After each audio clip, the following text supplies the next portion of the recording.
listening to TurkishSoccer.com's Turkish Football and Turkish Super League podcast. Hello, everyone. My name is Ahmet Turgut. I wanted to give you a little short podcast after the Turkish Super League season ended, because after the Turkish Cup final match, I did not have any podcast, and I was going to wait until the transfer season opened up. But one thing that we forgot, there's also a Turkish national football team matches that is going to be happening, which is today. Turkish national team will take on Latvia, and we'll talk about those and then give you a little bit inside information. It won't be 15 minutes long, but it will be a short podcast. I'll give you some other information about the upcoming Turkish Super League next season. So, as I said, the Turkish Cup went to Fenerbahce after Fenerbahce beat Başakşehir in Izmir 2-0. They collected the Turkish Cup trophy this season. And with that, Jorge Jesus, after winning the match, he said goodbye to Fenerbahce and Fenerbahce fans. He'll probably coach, and looks like everyone is going to Saudi Arabia, and he will end up there for the money, because the money in Saudi Arabia right now is very good. So, congratulations to Fenerbahce and Fenerbahce fans winning the Turkish Cup this season. Now, let's get back to the Turkish national football team.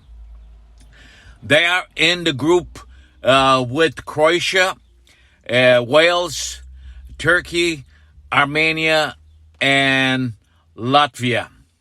Now, Croatia, as you know, they're on the Nations League, and they are going to be playing in the final match this weekend.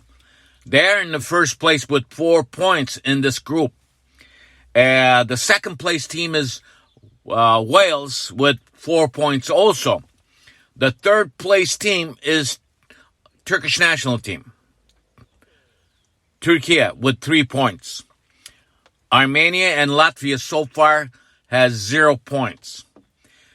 So what will happen, even though Croatia is not playing in this Euro 2024 qualification matches in the groups, they are in the National League. They will play later on in September. It is very important matches coming up for Turkey, starting today on Friday against first Latvia and then back home against Wales. The reason why I'm saying that, because as Turkey faces Latvia in Latvia today, Wales will be hosting Armenia, who hasn't won in a match. So it is very crucial for Turkish national team to collect this 3 points today and then collect another 3 points back home on Monday against Wales. If they do that, they'll probably end up in the second place, which is in these groups to qualify for Euro 2024 tournament. You have to be in first place or second place. So, Stefan Kuntz has to perform good on the sideline, and also the young players that we have in the Turkish national team has to show they are clutch players, starting today against Latvia. So, young players like Arda Güler, whose wonder kid is chased by many teams in Europe right now because of his contract clause. And you have many, many young players. You have Hakan Çalhanoğlu, Ferdi Kadıoğlu. You have good. Right now, the only thing that I see is missing in this Turkish national team, we have a problem scoring goals. So who will be the goal scorer for this team, for this young team? We'll find out. We'll find out today against Latvia, also at home against Wales. Now, Latvia always give us problem, especially in their home turf. And Wales is a tough team, very physical team. So, would it be hard to get 6 points? If you ask me, yes, it would be. But if you want to get out of this group and go to Euro 2024, you have to win these 2 matches. And then you will play later on in September, October, more matches. So we're not done yet. But the thing is, when you have a team like Croatia and Wales in your group, you want to be a second place, no matter what. I don't think Turkish national team will capture the first place in this group because Croatia, they are a very good team right now. That's why they're playing the final match on Sunday in the Nations League. So, overall, good luck to Turkish national team and then today and on Monday against Wales. We'll probably talk about these matches after Monday matches played, and then we'll probably talk about the transfer stuff that is coming out. But one thing, if I recap the 2022-2023 season in the Turkish Super League, the team who has started the season very bad and the lowest goal scorer in the Turkish Super League at the beginning of the season, Galatasaray, turned around after help of Icardi coming to the team. Somehow, they still insist they paid 750,000 euro. But my question to the Galatasaray officials is that the only money you guys paid to Icardi? Be honest. What about his school expenses for his kids? What about his luxury living expenses for Icardi? His rented house? His plane tickets? His kids' plane tickets? Wanda's plane tickets? How much you guys paid to managers and Wanda? Is that all 750,000 euro? Come on, be honest. I don't think so. So that is the biggest thing right now. Icardi, they're offering him between $25 and $30 million from Saudi Arabia.